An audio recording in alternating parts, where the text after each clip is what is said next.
Dinarayo ng mga mahilig sa pastries at mag-bake ang chocolate lover na may malaman siyang pwesto sa Quezon City. Pero malungkot na balita dahil matapos lang ang Pasko ay magsasara na sila. Para bigyan ng mukha ang balita, Mobile Journal Francis Rivera. Nakakawaw na malamansong gusali at nakakatakam na amoy kapag napadaan ka. Iyan ang hatid ng higit 3 dekada ng Chocolate Lover Incorporated na makikita sa Cubao, Quezon City. Sa loob, sari-saring pastries ang makikita mula sa chocolates, buttercream, walnuts at marami pang ibang perfect na panghimagas. Bonus pa dahil hindi lang mga sangkap ang benta nila, maging ang mga kagamitan sa pagbe-bake, kumpleto sila. Pero nitong nakaraang linggo, isang malungkot ang inanunsyo ng may-ari nito na si Ana Carmona Lim. Gusto ko lang pong ipaalam sa inyo na magsasarado na po kami sa December 27 po yung last day namin. Baby ko kasi ito eh. Pero kailangan ko na lang magsabi ng goodbye. Marami po salamat. Ang isang pangunahing dahilan ni Annie sa pagsasara, walang gustong magmana ng negosyo. Ang dahilan po kasi, ayaw na rin po kasing manahin ng mga anak ko. Okay na po kami sa ibang bansa. Ako naman po mag-aalaga na lang ng apo kasi matanda na rin ho ako. Hirap na ako magbiyahe-biyahe.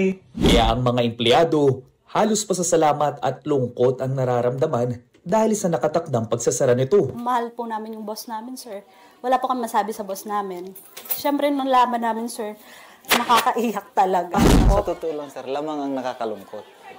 Kasi parang sa haba ng panahon na nagdaan, dumaan man kami sa hirap, hindi naman kami pinabayaan eh. Siyempre, makikita mo dati, party ka dyan, gito, ganyan, kasi madadaanan mo to. Siyempre, nakakalungkot talaga isipin. Si Arvin na 25 taon nang nagtatrabaho rito, binalikan naman noong halos nagsisimula pa lamang ang negosyo. In 36 years, kung wala kayo, wala rin kami. Dati maliit lang siya eh, bahay lang, hanggang lumago ng lumago dahil sa pagsisikap niya. Dahil din sa pagtatangkilik ng mga, tumatangkilik sa mga paninda produkto namin. Ito sa chocolate namin. Maging ang mga customer, hindi rin maiwasan malungkot sa naging anunsyo. Isa na dyan si Hani. Dito raw talaga kasi ang takbuhan niya bago umuwi ng probinsya para mamili ng pasalubong. Exciting kasi mamili dito sa chocolate house. Usually pag uuwi ako sa Bicol, dumadaan ako dito. Namimili ako ng chocolates para sa banding namin ng mga nephews and nieces ko. Nakakalungkot, nakakamiss itong mag-Christmas tapos mawawala na daw itong chocolate house. Sa ngayon, ibinebenta na ang iconic na chocolate castle at pinaparenta na nila ang gusali. Sa pagsasara ng kabanata ng Chocolate Lovers Incorporated, maraming magagandang alaala ang may iwan nito sa mga empleyado at customer nito. Mga kapatid, Mobile Journal Francis Rivera po, hatid ang mukha ng balita. Pag-usapan pa natin ang pagsasara ng Chocolate Lovers sa Quezon City kasama si Mobile Journal Francis Rivera. Ikaw ba suki ka niya? Chocolate Lovers, Francis? Hindi ako, pero yung nanay ko, mahilig siya mag-bake. So, minsan napapadpad siya lahat dyan. Lahat yata ng mahilig mag-bake, ano? Oo, talagang parang playground talaga nila yung Chocolate Lovers Incorporated. Kasi dyan, ang daming mabibili, Pops J. Bukod nga doon sa mga ingredient, no? Makakabili ka rin kasi doon ng mga kagamitan talaga. Yung mga na hindi mo makikita sa ibang tindahan, ano? Oo. Francis, kamusta raw ba ang benta? Okay naman ba ang kita nitong negosyo? Yes, Pops J.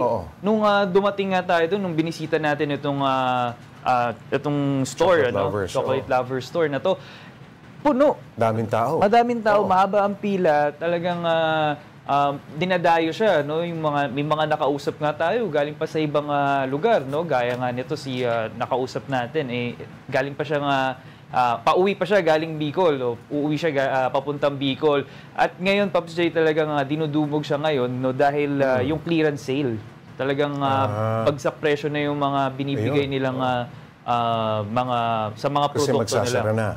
Okay, Francis, meron na raw bang nagka-interest na bilhin yung pwesto o yung mismong negosyo? Yes, Pops J, no, at may mga interesado daw, no, based dun sa pinapakitang post ng may-ari nito, no?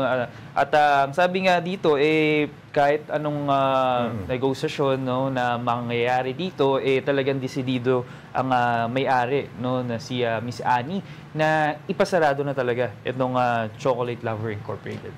Maraming salamat, Mobile Journal Francis Rivera.